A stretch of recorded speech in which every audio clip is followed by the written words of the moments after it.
Hey guys, Christian the Haver Card Man coming at you with another deck profile today, but before we get into that, don't forget to check out all of the links down in the description for my Facebook, my Twitter, all of our social media. Go check out the Coalition of Scrubs while you're there.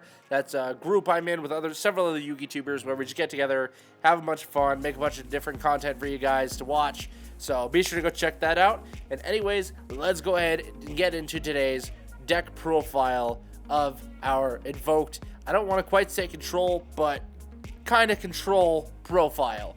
So let's just go ahead and jump right in.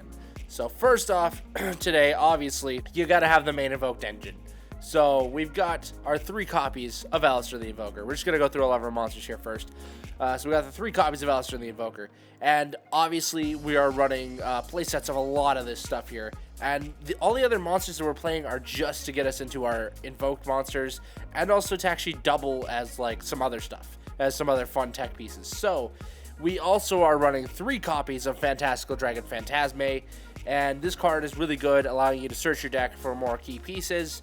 And also getting you a dark body on the field that you can use later, or you can use it for disruption. You can use it as like a fusion material for Kaliga, and it's just overall super helpful. So we're running 3 of him, and for other hand traps, we also have 3 Ash Blossom and Joyous Spring. Just an obvious hand trap, goes against pretty much every deck in the meta right now, but the nice thing is it's also fire, so it becomes a target for Purgatrio. We also have 3 copies of Droll and Lockbird and 3 copies of Effect Veiler, so that unlocks both Mechaba and also our Raijin, so that is awesome. And then they're just both really good hand traps as well. Extra disruption on your opponent's turn, being able to stop them from doing things. So you've just got really good plays to make. Then we also have 3 copies of Magician's Souls and 1 copy of Dark Magician. Just add a little bit of consistency to the deck. This allows us to get into Link 2s really easily, which is really good for ALEISTER Invoker Madness. And also our Predaplant Verte Anaconda. We'll get more into that later. So we just have the 1 Dark Magician, obviously, to bring out our Magician's Souls and get bonuses off of that. And we can actually also use his ability to send up 2 spell or traps from our hand or field into the graveyard and draw that many cards. So we can use him as draw power if we really need it. So that's all we got for the monster package. We'll go ahead and go into the spell cards. So for this deck, we're running obviously the 3 copies of Magical Meltdown, so we can search our ALEISTER, and then along with that, we also have our 3 copies of Invocation, a must-have for any Invoked engine. And since we're playing like a straight-up Invoked deck, because a lot of people said that Invoked is like purely an engine, you can't really run it as its own deck. Well, you know what? Today we're here to prove them wrong. We are running just a straight-up pure Invoked deck. So we got the 3 Invocation. Also for Magical Meltdown, we are running 1 copy of Terraforming. Super handy, so you basically have 4 copies of Magical Meltdown in the deck. We also have 3 Polymerization. Any fusion sort of deck needs Polymerization. We also have Super Polymerization, so we can use our opponent's monsters. Makes it especially good for Kaliga since so many people run Dark. So light and Dark are like the most common attributes you see a lot of the time, so that's good. And then also Invoked Raijin's really good since there's a lot of people playing in Apollosa, so you take that out, bring out a Raijin, and then flip another problematic monster down. Like, boom, that's an awesome play right there. And then we also have, further on, we have 2 Book of the Law, since we are primarily running Invoked monsters in our extra deck.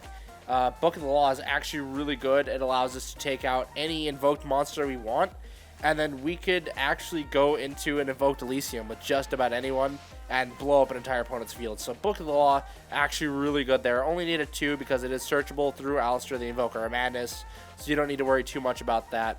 If you happen to draw it, it is still pretty handy. We have 1 copy of Foolish Burial, thanks to the limited list.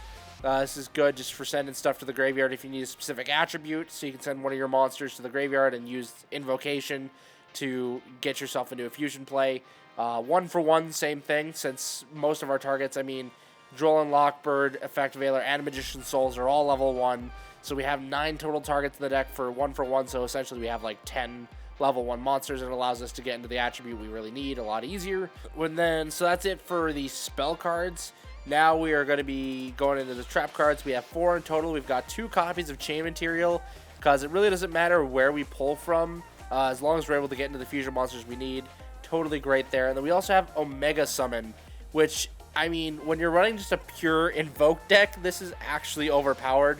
If you go into like several different Invoked monsters in one turn and you get them banished off of Invocation because, that banishes from the field and graveyard when you're doing an Invoke Summon.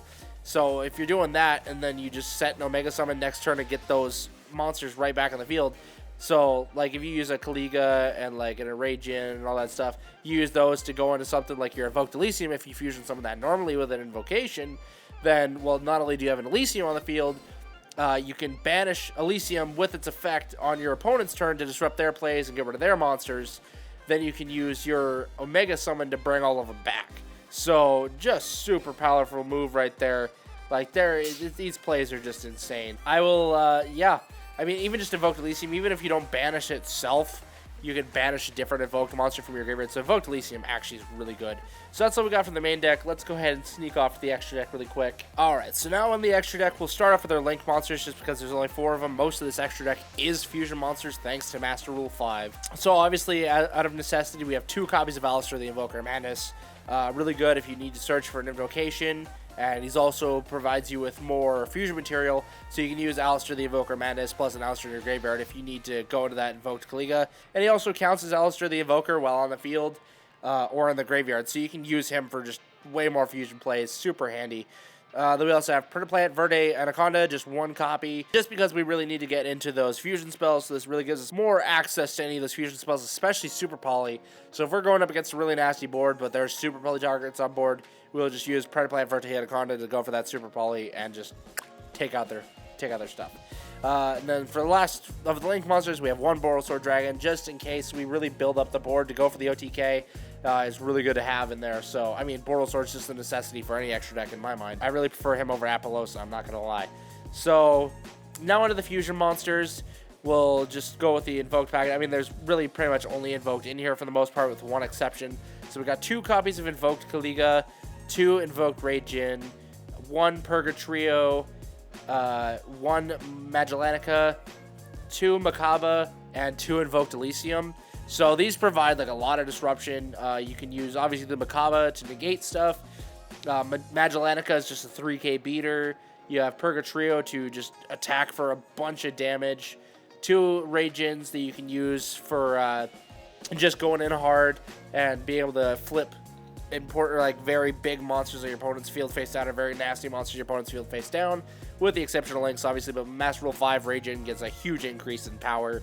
And then Kaliga, just as a way to stop your opponent from going into a lot of big plays.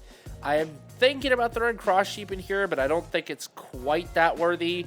I'd rather just have the Plant Verde Anaconda, to be honest, but it might be a thought for me to consider.